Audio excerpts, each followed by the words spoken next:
What's up, Hobby Maniacs? Rob Bear here today with a look at the new Warhammer Age of Sigmar starter box.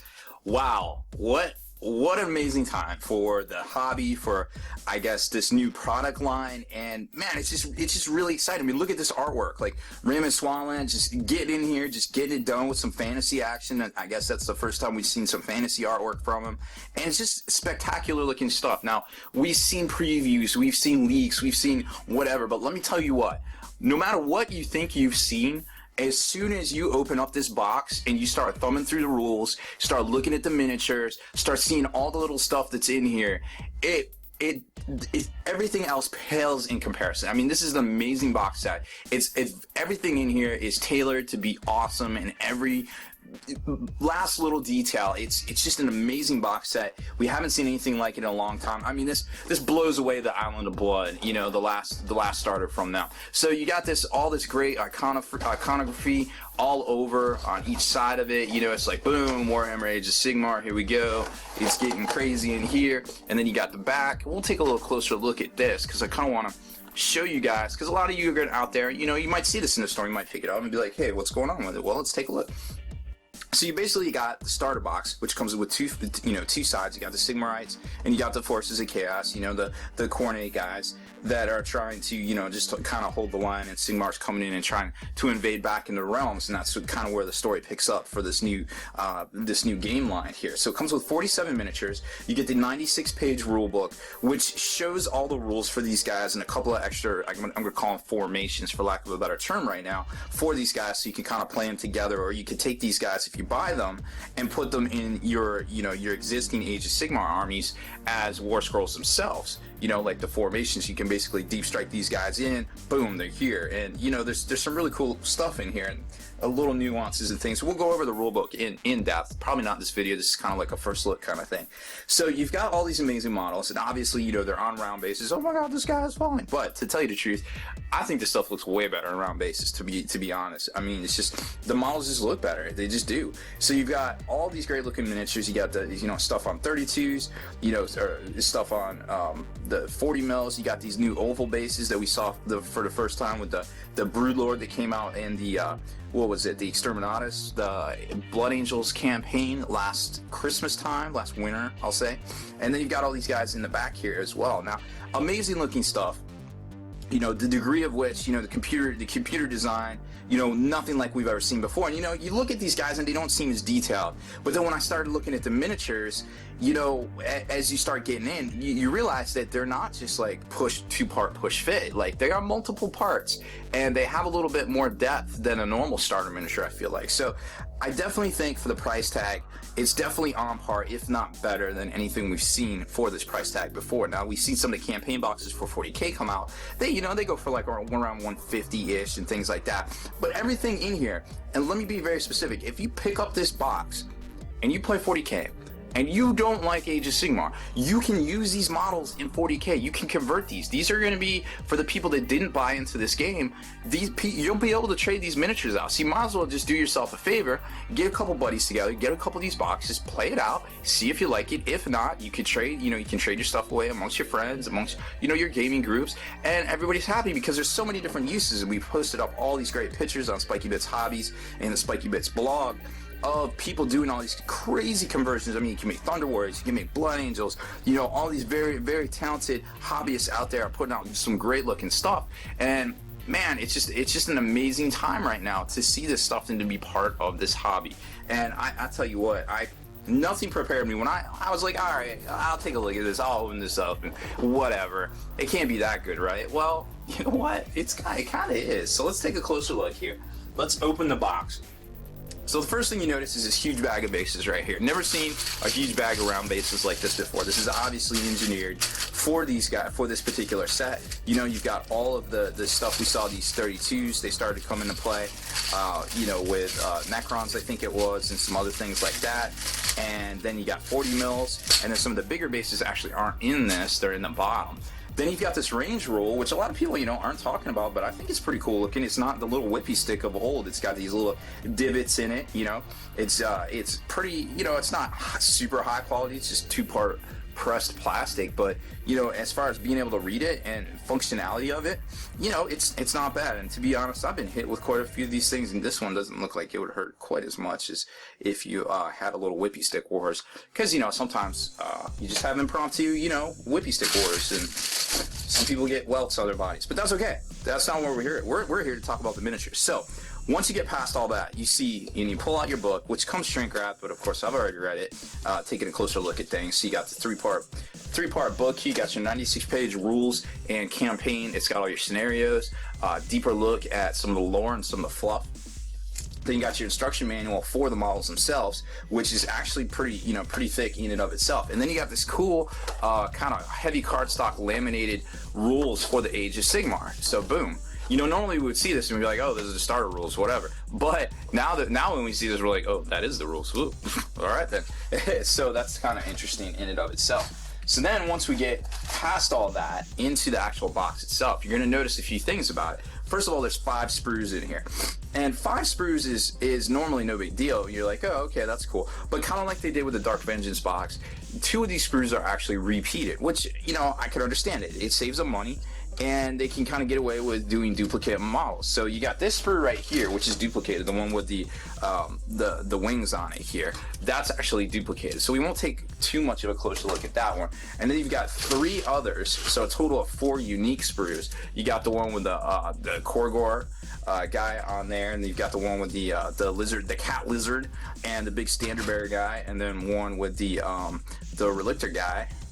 The Lord of Relictor, I believe it's called, and the standard bearer and his standard right there, Ionis Cryptborn, I believe is his name. Obviously a very cool looking chaplain if you so desire to do something like that. Then you got a little decal sheet for some of the shields, pack of dice, we've seen all that before, and here's those round and oval bases I was talking about. So that is a pretty standard, kind of, I guess, standard fare that you would see at any starter box. Now let's take a closer look at the actual, what is it, the sprues themselves, because like I said, there's 4 different ones, and these actually, you know, they're, like I said, they're very highly detailed. Now, you know what, before we do all that, I want to show you how these guys go together, so you can have a little bit more of a appreciation, I guess, to basically how I guess how detailed they are, because you see them on here, you can't really imagine, you can't really see the shapes. So once we get into here and you start seeing like how many parts these things really are, then you get a little bit more appreciation, I feel like. So here's the Lord Celestin on the Thunder Lizard. I'm just going to call him Thunder Lizard because I think he's funny. And so he's really neat. He's got lots of different parts. Now, obviously, this is computer sliced right down the middle, so it has all those crazy slices and stuff that doesn't quite make sense, but stuff that makes sense, you know, the same. Like once you start getting to the armory, you know, separate head, separate arms, things like that we can relate to, you know, for conversion possibilities and things like that. So that's always cool. And then you've got, you know, some other models in here. You got the Retributors, which are the double-handed super hammer guys.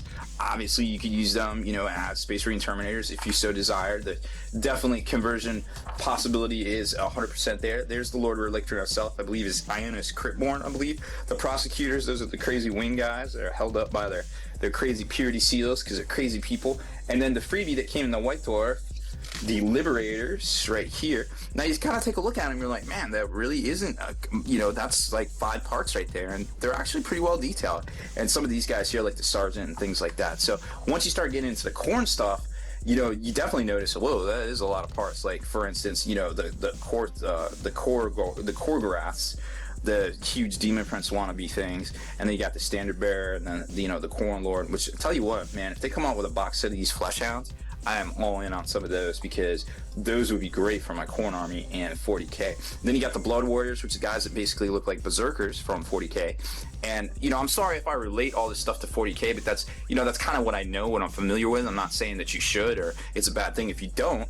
I'm just saying that's what, you know, that I see that design, that Baroque, you know, crazy armor with the, you know, the ornate helms, and that's, I just think Berserker.